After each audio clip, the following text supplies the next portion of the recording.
Now.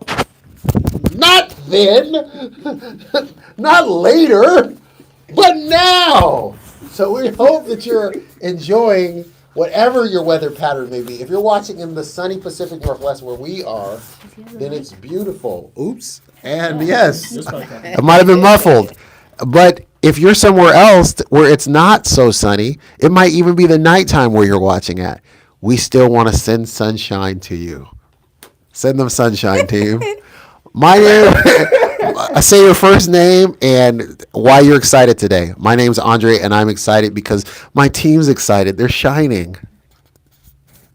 My name's Jaleel, Business Education Coordinator. I'm excited because we just got another sponsor in the books for our department. And we love that because it's a testament that there's someone out there in the community, there's another organization that has put their money where their mouth is, saying that they want to be a part of the work that we're doing. All right, it's like all the programs that we run is not free. All right, someone has to partner with it. We have to raise money through grants, donations, sponsorships, all these things, and then the people get to be beneficiaries. Every program participant is a beneficiary of someone else's investment. And so we locked in another sponsor today, and it's just amazing because it's like, all right, and I'm excited for where that relationship's going to go in the community. So shout out to the team, shout out to the community for putting their money where their mouth is. So here we go. Absolutely. Yeah, well, good work to you. My name is Mara Palmer. I am the Economic Development Program Manager.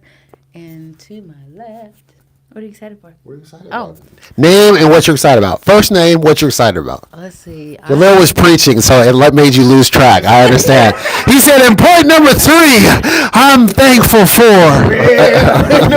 Well, I'm always thankful that I'm happy and healthy, but especially this weekend because it's Mother's Day. And my children are all thriving and the sun is shining. So, hello. And I'm Michelle, and I'm also excited too because it's Friday.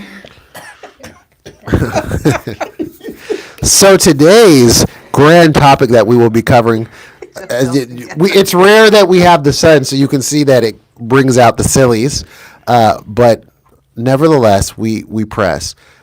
Today we have the great topic of covering. Michelle, roll it out. Drum roll, please. Go ahead. Roll out for her. 5 paths to prosperity, exploring diverse ways to fund your business. Why don't you kick the conversation off? Tell us what's on your heart today. Well, as we're in last night we wrapped up our 11th week of Sharks at the Beach, and one of the ways that we support businesses in raising capital for their business is hosting a pitch competition every year that you can apply to the cohort, get into the cohort, get support for business coaching and filling out your business model canvas, and then pitching and having an opportunity to win money for your business. So that is one of the ways, and we can even, I guess, start the conversation there. And this was on my heart just because I know that a lot of people, that's a hard thing when they decide to start a business. It's like, where am I going to get the money to do this? Like, I have the heart, I have the thought, the mind for it. I can work on it. I can work hours on it, and that's what these entrepreneurs do. They come to our class for about 3 hours, 2.5 hours, 3 hours, but the work that they put into their business outside of that is a lot. Meeting with their coaches, perfecting their pitches, practicing their pitches, building out their model canvases. And then so that's one piece of it. But the other piece of it is realistically, you do need money to start your business. So we're going to chat about 5 different ways that you can raise money for your business. And so the first one we'll talk about is pitching. All right. Well, as the program manager, I am tasked with being knowledgeable of the additional resources for our people out in the community. And I have worked with several other nonprofit organizations that also offer pitching competitions. And some of our alumni have gone on to successfully pitch and win with the other nonprofits in the area. So it's important to do your research, for one. But if you don't know where to start, we are the right place for you because we can definitely point you in the right direction, help clear your mind on what actually is required to express your enterprise idea with confidence and solicit those early adopters because those are the people that will support you and help you get off the ground. Oh, you got your own mic. Yeah, bingo. I mean, one of our namesake sharks that won Sharks of the Beach, what, 2022 or 2023? 2022. 2022, and then came back as a judge and a session leader. Was it 21? It would be 21. 21. Yolanda Barton of Revere XR is her company. She's in the tech VR XR space, and her story is amazing because literally she got her start here. I believe she was a Seattle local. She had moved to Texas. She returned home. She had a vision, and Urban Impact was the incubator for her success. So she studied, she applied herself, and then this was her first pitching competition, her first educational, kind of what do you call that, like incubator. Mm-hmm. And then she took what she learned and then she applied it and then ran it up to 100K. Like, it's possible. When you apply education, you know what I'm saying? People spend so much time on YouTube, so much time in conversation because they feel so good. Because if I talk about it with my friends at the bar or wherever you're talking about it, YouTube University, like, oh yeah, I watched the video. But what'd you do with it? Mm-hmm. You know what I'm saying? Education without application is a waste of time. So when we have systems like this where she came in, she knew what she wanted, she got everything out of it, and then some, and now she's continuing to pave her own path forward, making all kind of other connections with entities like Meta and University of Washington and NVIDIA. Like, come on, So pitching, and prior to this work, I didn't know that you could go out there and pitch your business idea in 3 to 5 minutes and earn money from that. I didn't know that prior to this work, so it's a game changer.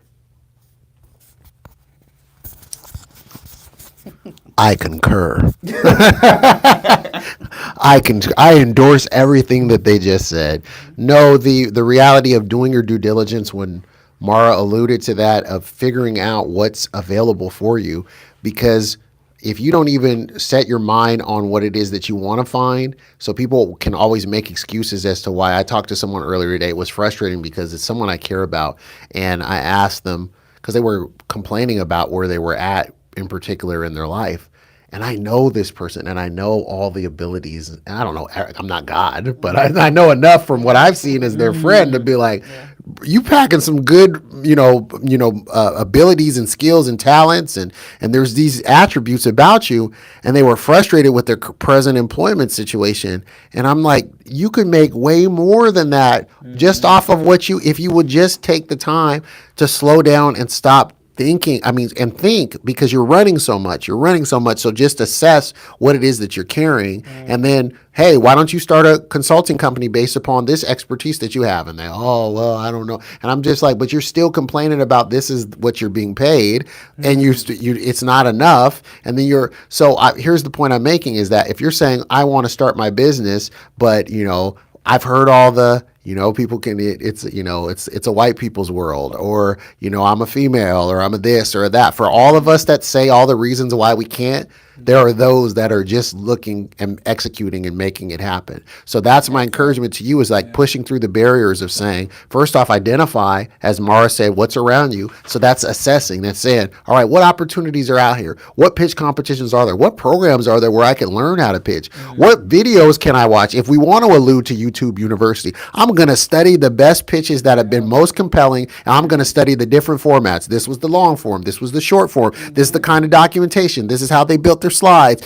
These are the colors that they use. These are the phrases that they use to engage. These are the questions they prepared themselves for after the pitch was over and they were being scrutinized about their business. This is how they presented their numbers. This is how they pivoted. This is their body language. This is the way that they dress. So you're studying and you're dissecting it like you're in a lab so that you can get the result that's going going to work for you. Then when we talk about the Yolanda broke down to us, and she came and she spoke to our entrepreneurs in the last cohort, and she was breaking down the game that she literally came on for like a 15-minute call, and really just because of the passion that she has and the desire that she had and the generosity that she had to share the information, that she was really unpacking to them and saying, man, I've walked into rooms with just a few people, no bigger than this, and people are walking out with these large sums of money from pitching. This is a whole world I didn't even know was available. So what is the information, and how can you communicate? How can you learn to become effective at communicating your message, what it is that you're building? How can you learn to be compelling?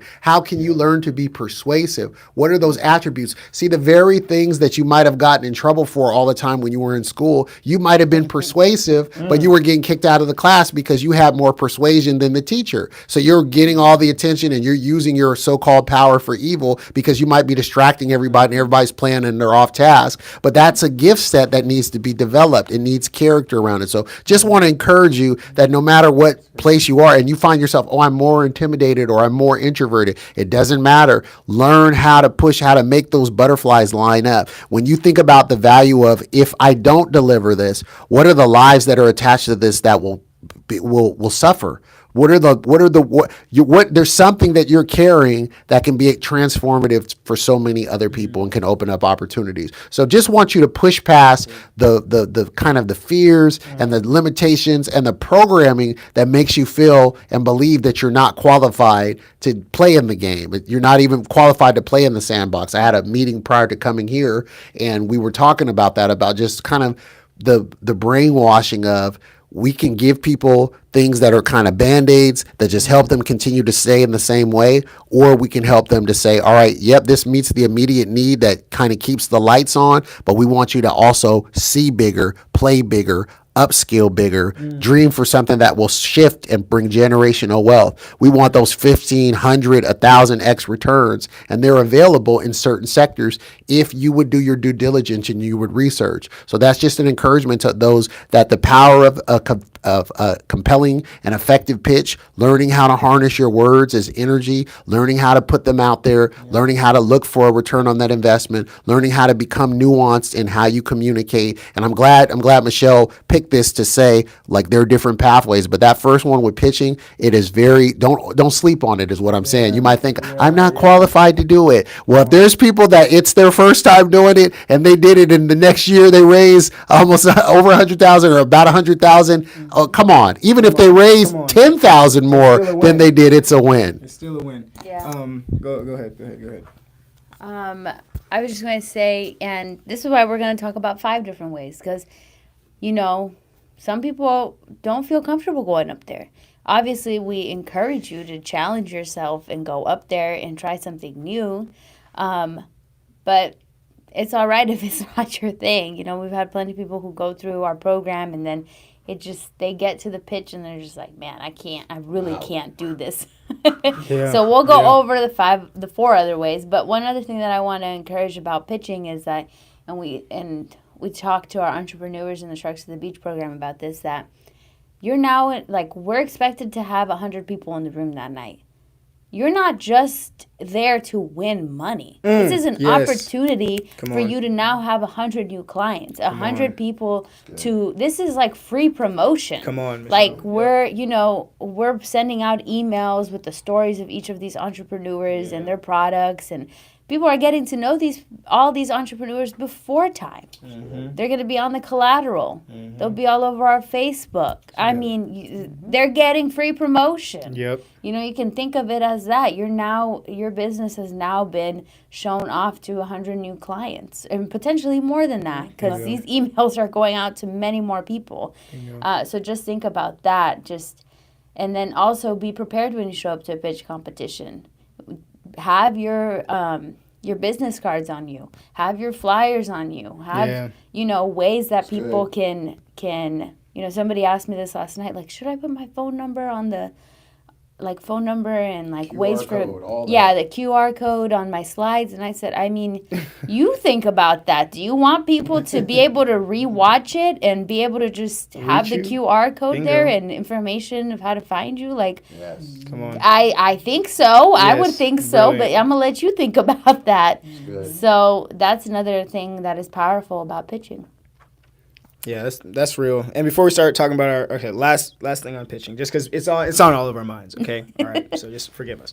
The thing is when you can take advantage of. Say it. You need to learn how to say it. All right. Shout out to this perfect book. I saw it out of the blue. Yeah. Show the people. Show the people. Learn how to say it. There we Okay. go. All right. Leveraged events. Leveraged events. When anytime you can get into a space where it's one to many, you're maximizing your time and the potential of what you're trying to accomplish. So like you can do 100 coffee meetings that will take you a year, or you could talk to 100 people in one event. You know what I'm saying? It's just momentum. And so it's public speaking is a huge fear for most people. But the thing is, one of the things we do is we help you through that in our program. We literally have, it's 12 weeks, but over the last 4, we're in person. We sponsor dinners for our participants, and we're helping them overcome their stage fright, start to get acquainted with their messaging, figure out where their confidence is so that they can learn how to present themselves. Because once you have that superpower, you're pitching all the time. I mean, if you got kids, they're pitching to you all the time. Why they want to go to McDonald's. I was pitching to my dad all the time. And he pitched back. You got McDonald's money? He hit me every time. I had no response to the objection until I learned how to cut grass and then make my own money. And then I had McDonald's money. You know what I'm saying? All right. So we're all pitching every time. You see a great movie, you're pitching to other people about that movie. Everything that you're doing in life is a pitch. So the real question is, do you want to pitch for something that's going to make you money? And if not, or what is so scary about it, really? What's so scary about it? So, but there are that's a whole nother tangent. I'm going to just shut myself down. Number 2. Next one. What's our All next right, episode? the next one that we can all chat about is bootstrapping. Ooh. I mean, we all know about it. How can you use your own money to fund your business? I've been listening to, we talk about this book all the time, but Rich Dad, Poor Dad. And something he said, I've been listening to it because I'm such a slow reader, and I need to take some of the classes Andre has told me to take about speed reading. But, I kind of actually enjoy reading every word. So, anywho, moving on from that. So, one thing that he said that has stuck with me is that when he puts every dollar he puts away, he thinks of that dollar as his employee. And he says, how can I make this dollar work for me? I was like, wow, I'm going to think about that, because I'm so quick to just jump on any app and spend some money, But instead of spending some money, how can I think about grabbing that money I was going to spend and putting it away and making it work for me? So that really just changed my mindset about how to look at a dollar bill. And so bootstrapping, that's a way that you can do it, right? It's like, how do you take that dollar and put it away, and what are you going to do with it? I was going to say, just to add on to your comment about the each one of them are an employee, you said? Mm-hmm. Dolly Parton is known as one of the most prolific songwriters ever. It was about 30 years ago that at that time she had over 3,000 songs written. So it has to be way more than that. She's still writing songs to this day. So imagine a catalog of, say, 70,000 songs. I'm saying 70,000, but let's say 10,000 songs. Let's say she's got 10,000 songs written. She said, I see my songs, I treat them like my children. She said, I want them to take care of me when I get older. And I was like, that is a profound investor's mindset of not just today. Like you say that with your dollar, if each one of them is an employee that works for you, if you think about that and you even you come out, you lift up and go higher, and you say, what about time? If you assign each hour as an employee that works for you, what's the value that you put into that hour? That's going to determine how fast and how far and how long that hour can stretch. Because that hour for some people can move really slowly based upon how they maximize that hour. And for others, it moves so swiftly because they didn't value the time. It's like Newton's time versus Einstein's time. Newton saw time as it's just going like this, and then an hour is an hour. Einstein brought in the concept of, and others, of course, he wasn't the only person, but relativity. So which means is every 5 seconds the same? Well, 5 seconds to someone who has their hand on a hot stove is different than 5 seconds to someone who's just sitting in a room sipping lemonade on a beautiful day, right? It's like, so that reality of how do you view time? You know what I mean? You're just chilling. That's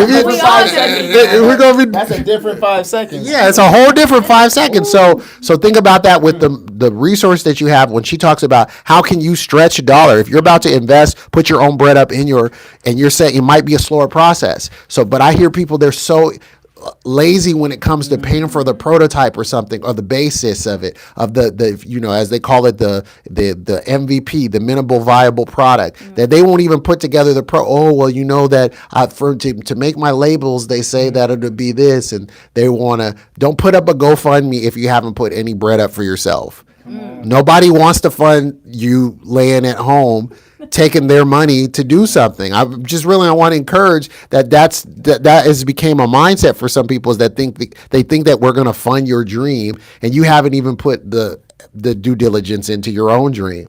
Where all of us sitting here can talk about where there were times where we're like, dude, I put the bread up because my bread first was going to be indicative of, we see that if we're driving down the road and you see somebody who's on the side of the road and they're just chilling in their car, but most people are going to pass that person up. But if you see somebody who's out pushing their car, people will get out and help that person push and navigate that car. So are you pushing your vehicle to where it needs to go? Are you putting your own bread up first? That's why, we talk about Shark Tanks a lot, and we allude to that. But on Shark Tank, they always ask that question: how much of your own money is in? Because they want to see when they were like, oh, nothing. And they're like, okay, well, but you're asking for our money. You want us to take all the risk and all the this and all of that, and you haven't even proven that you're profitable.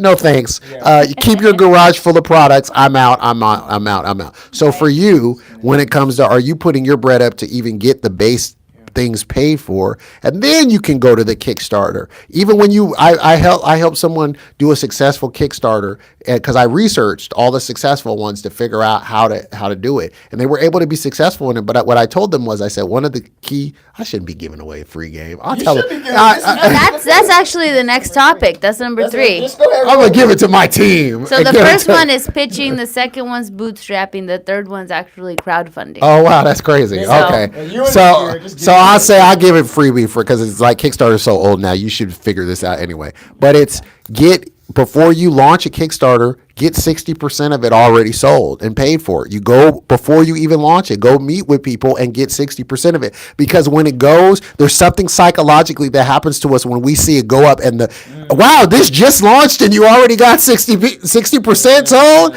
and you got 27 days left before this closes. I'm in because you're going to people and they've seen that so it's psychology, and you're thinking you did your due diligence before, but it's a hack. It's a cheat code. It helps you to level up. Of don't go and you wonder why some campaigns never go nowhere. It's because they didn't do anything before it. They thought that it was going to be magic and it was going to come on and all this. So that was something that worked many moons ago. I don't know how it is now, but it still seems to make sense to me that you would want to go test the viability of your product before you go put it on the internet. That's super good. Mara's got a story to share with. Come on. Oh, well, I definitely have seen the success of it with one of our local restaurateurs, Mr. Teddy Martin of Island Soul. Now, I was there with his very, very first business.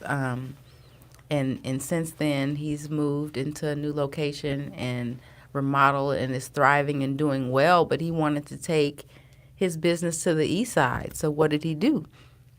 Solicited support from the community, those people that are benefiting from his Tasty Eats and got their buy-in, and now has recently celebrated, I think, a year in his location on the east side. So, I mean, if you believe in yourself and you follow it up with hard work and the grit that's required, you will definitely make some progress. And so I just wanted to back up a little bit when we talked about bootstrapping, because oftentimes people don't get large amounts of money randomly. Yep. However, I'm going to rewind the clock for myself back to, when I was building up my business and my daughter would recognize, okay, it's tax time. What business are we going to start this year? My daughter knew that mama was going to flip whatever money that she got, as a return, instead of going on a vacation or shopping spree or, multiplying. that stuff is probably not, probably don't even have the shoes that you bought a couple years ago with your return. So I think if you really focus on what you want and treat your money like an investment in yourself and your legacy, it will come to fruition for you. That's huge. Shout out to the fact that your daughter was able to recognize that pattern. It takes time and it takes like years of repetition. Yeah. So it shows that you were diligent in putting every dollar to use. And real talk, a tactic, so the principles never change. So you got a lot of principles so far already today. The tactic there is, if you're just like tithe, right? You're putting away 10% to give. So if you're putting away, all we can truly control is our own preparation. That's it. Our preparation and our output. We can't control outcomes. So if you really believe in this venture, then you're going to start investing in yourself first. People want to get behind people that are doing it first. I think of, the movie Braveheart. Freedom! You know what I'm saying? Love watching that movie. Hypes me up every single time. Mel did his thing. All right? But they didn't follow him they didn't follow the leader from the back that was like, hey, go free us. You know what I'm saying? William Wallace. Get them people out of here. Nah, he was in the front lines. He said, I'm going to get after this. So if you really have this vision, you're like, okay, I want to change my life. I'm willing to work 5 to 9 to escape my 9 to 5. That's good. Then, okay, start putting money aside. Because when you are taking action and preparing for something, that's faith in action. That's faith and works. And once you start seeing that bank account get a little bit bigger, even if it's small, sacrifice the coffees. All right, that's probably going to be $50 a week. All right, right there. Maybe that's $200 a month. As that account grows, now you're like, hey, I've got my own bootstrapped investment fund. All right, now I can take that money, put it into the next thing, and people will see that you're going. And then now when you want to start a Kickstarter or you want to get on a pitch competition, you can start telling people what you've done and not what you're going to do, and people will just gravitate to that energy. So, yeah, shout out. That's fire. What's next? Okay, what is next with Jalil? Actually, you can take this on. Is loans. Oh, yes, financing. Back to me. Okay. Something interesting is so I had a career in the finance space on the real estate side of things for 4.5 years. And what's interesting is banks love giving money to people that don't need money. Like, real talk, that's the game. Like, you don't need money, you have solid credit, you have cash reserves, you have a gift from a family relative. It is so easy to get a loan. It's when you don't have as much, lower credit score, lower. I'll loan you $1 million if you got that $1 million. If you have $1 million in the bank, they'll throw money to you all day because it's safe. From their perspective, it's safe. It's secure. The statistics are higher and in your favor, or at least for the bank's perspective, because they're like, okay, if we give this money out, they're going to be responsible. They're going to do something with it. We're going to get our money back. We're going to get our returns. They don't want to be in a position where they're going to take a loss. Nobody does. So when it comes to getting financing for yourself, one of the strongest things you can do, even if you're saying, hey, I don't have all these family connections or I don't have a bunch of money in the bank right now, that's okay. If you have solid paperwork and a solid strategy of growth and at least a minimum, a little something of a track record, I'm telling you, the conversation is completely different. I had so many people come across my desk, especially self-employed people looking for financing. I'm like, okay, Well, we're gonna need to see those profit and loss statements. Do you have that? Oh, I do that in my compost notebook.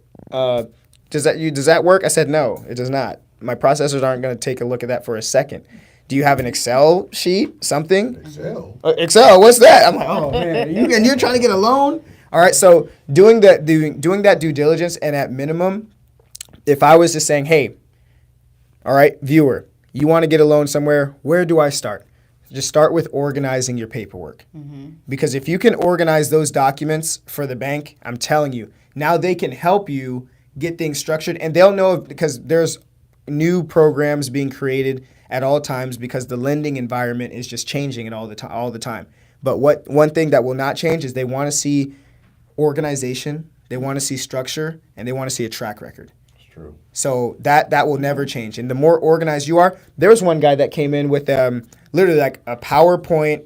So it's like a presentation thing, except he printed them all off, and he was like, "Here's all the things that I've done," and then he just had it right there, and then he had this fat binder, and he was a real estate guy, so he's like, "Hey, here's the deals I've essentially purchased, closed on," and it was like all in a PowerPoint presentation, but it was printed off and put in a binder. So he rolls up to the bank, and there's his physical representation of his track record. Do you think he had a problem getting a loan? Not at all. So, what is it? The SBA loans? Small Business Association. Small Business Association loans. So I would start with going to Google, looking up your nearest SBA representative, and then just start having a conversation. All right? Because there are tons of resources out there for business owners to be able to get yourself positioned to receive the financing that you want. And it all just starts with a conversation. So I don't want to make this seem like it's bigger than it is. Like, oh, what's a P&L? I need to know how to do that. Don't worry about it. Just look up Small Business Association near me. All right? Find a person, get on the phone, and then book a 15-minute phone call with them or just meet them at the office. I'm telling you, you'll start to create a relationship with them, and they will coach you into what you need to do in order to set yourself up to receive financing. But we've also heard of people that wanted to receive financing before they were ready. You want to tell that story? No, but but I had one loaded. I had another story loaded up while you were saying that. So maybe I'll remember. I'll remember that story. I'll remember that story, and I'll pull it up another time. Okay. But I had another story that illustrates the principle you were talking about. When you're talking about financing for banks, it's interesting in the relationship with banks that they'll receive our money anyway. We can go into the bank looking just like torn up. They'll receive the money, but then to get that same money out, you got to go dress up and jump through all the hoops. That's just a little anecdotal funny thing. But besides that, when he's talking about getting financing and building having relationships with a banker is highly important. Understand, make friends with bankers.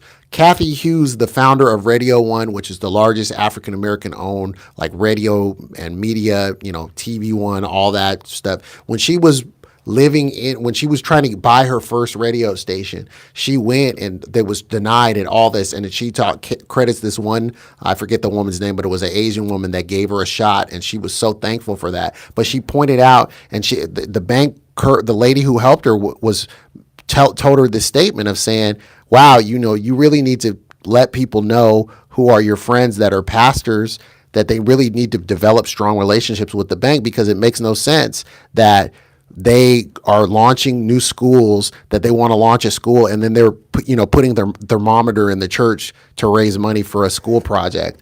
Whereas she's saying, the bank should, bless you. That was the most ninja sneeze that I've ever seen. I mean, he was about to explode like the cartoon. He holds it in and he would have just disappeared, and it would have just been Jaleel blew out like a balloon. It doesn't help when you're trying to be ninja and then you just expose me right here. Like I'm trying to hide it. I love it. This is live television, y'all. This is how it is. This is why the powers that be do not want the internet to give this much freedom.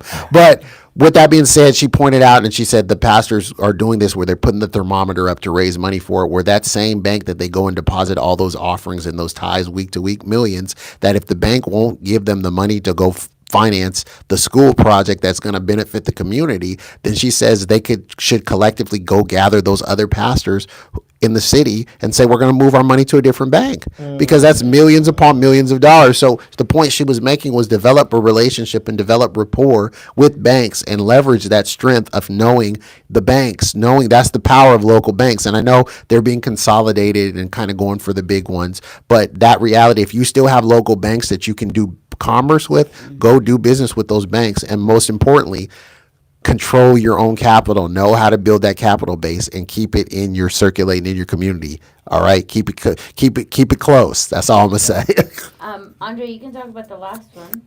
Or, Mari, did you have something to say? Yeah, there actually are some banks that want to do business with smaller businesses and have incentives. So once again, doing your research, but then I also want to bring some attention to what's in your control is responsible banking, because self-employed people can use bank statements as proof of income. If you don't have, a salary position or whatever, keep it clean. They don't want to see overdraft charges. They don't want to see return checks. If you look into your banking history, is it clean? Does it make you look like you're responsible with money? Can I say something real quick? Just on that point. So there are loan programs out there that are literally bank statement loans, like to your point. So, and a good tactic for that is if you want to ever use one of those bank statement loans, there's less regulations on some of them, although usually the interest rates are higher because there's more, because 2008, 2009. Yeah, bingo. Stated versus like all this verified and all this stuff. So there are loan programs out there that will allow you to just qualify based on your bank statements. So what you would want to do if that's something that you'd like to do in the future is I would suggest separating your personal account from the business bank account and only run business expenses and business revenues in that business account. Do not commingle. Do not commingle, because then you're trying to apply for something, or you're just maybe getting your. And this is not legal nor financial advice. Hey, bingo! Yeah. Disclaimer. All right. Entertainment. This is all entertainment. Okay. But to continue to entertain you, I would suggest within my entertainment, all right, that if you're trying to maintain some credibility with the bank, you don't want to see like Chick-fil-A purchases and the personal finances stuff mixed with your business stuff. It's a little hard to you know what I'm saying. It just makes things a little cloudy. So, just all right. Anyways. All right. Okay, the very last one I that think we last can one, just quickly go over is private investors and partners. And I think that just goes back to the conversation about relationships. Hey, say it on the mic. They can't hear you. I'm sure they can hear. No, give it to her so she can say it. Bossy. She can say it. Private investors and partners. I love it. All right. Michelle was alluding to the relationship aspect and how we must build relationships. So if you want to get people the same way that we talked about with pitching, when you're in front of a room and you want to get people to buy into what it is that your enterprise, there has to be that connection. They have to see. You have to do the WIIFM. What's in it for me? That's what they're on that frequency of. This all sounds nice, but tell me how it's going to turn around and what's going to be the fastest return on my money. Some people want the long play and they don't mind it. They want a longer horizon. They say, hey, I'll give you 10 years. I give you 5 years. I give you whatever. But others are, hey, okay, give me a year. What are you going to do in a year? What are you going to do maybe in even 3 years? What can you do in 3 years? So think about those horizons. Think about what can you do to show that you are, if you're going this, because you're the person that is going to go look for this private money that's coming in. What are the relationships you can cultivate? Where can you be at? Where can you be at these opportunities where you have things like startup weekends or hackathons or venture capital where that type of money is around, because they're looking for who's the idea person. They're looking for who's the developer, who's the coder. They're looking for the person who can represent the firms that are there to bring financing behind it. It's like farm scouting. It's no different than the baseball with the farm league, or they're going in there they're looking for who's the hottest talent, and they're looking for who can they pick the pick of the litter that they can buy it cheap. It's the same way that you would go. We think that people are just such great humanitarians when they're holding these art fairs and things. No, they're scouting to see. I want to buy early before everybody else gets hip to this. I want to buy low so I can go sell high. So they're fielding a place where the people can come and do that. So launch your own hackathon. Don't be I can't say that. Just don't exploit the talent. That's all I'm going to say. I was going to say something that was a pop reference, but it probably wouldn't be appropriate to say for here. Right. There we go. Go with that feeling. There we go. Go with that feeling. So private investors is one way to go. People typically get early buy-in from their families. Some people discourage that. However, if your family believes in you and they want to support you, you just want to make sure you're dotting all your I's and crossing your T's, so you can be the best entrepreneur that you can possibly be. Now, there are other ways, of course, to get money to get your business started, but those are 5 great ones for you to research. Of course, grants are an option, but we don't really encourage depending on grants. However, I came across 2 websites that you could possibly check out if you wanted to look into grants: Hello Alice and Entreprenista. So, as well as many others in your community, if you tap into what state options and resources are available to you. But that's a whole nother skill set. You could delegate to someone else, or you could dive in and fill out the applications yourself. However, there's a lot of people competing for grant dollars. So we refer the 5 that we introduced earlier. That's your best option for success. Okay, my last thing, because I know we're about to close out here soon. When we're talking about other people's money, OPM, venture capital fund, private investor, or looking for a bank loan, any of these things, or family especially, you want to have a heart set and a mindset to serve. Like, no dollar that's invested in you will be a deficit. Like, you want to be making a return on everything. When with Island Soul, raising money from the community to create this expansion, best believe the community only gave because these people have had a track record of service, right? Like, you're not gonna attract more money if you're not valuing every dollar that comes into your sphere. So it's what will be attractive is your heart and your service, and which means it can't just be about you. You can't this whole venture, the heart of the business. Oftentimes it starts out of a place of survival. It starts out of a place of, I'm not satisfied with what I'm currently doing, so I need to do something where I feel free, But at the end of the day, the most successful businesses become successful because it's not about the founder. It's not about you. It's about who you're serving. So if you keep that heart set there, you'll be fine. And on that note, we will see you. We have our pitch competition coming up on May 28th.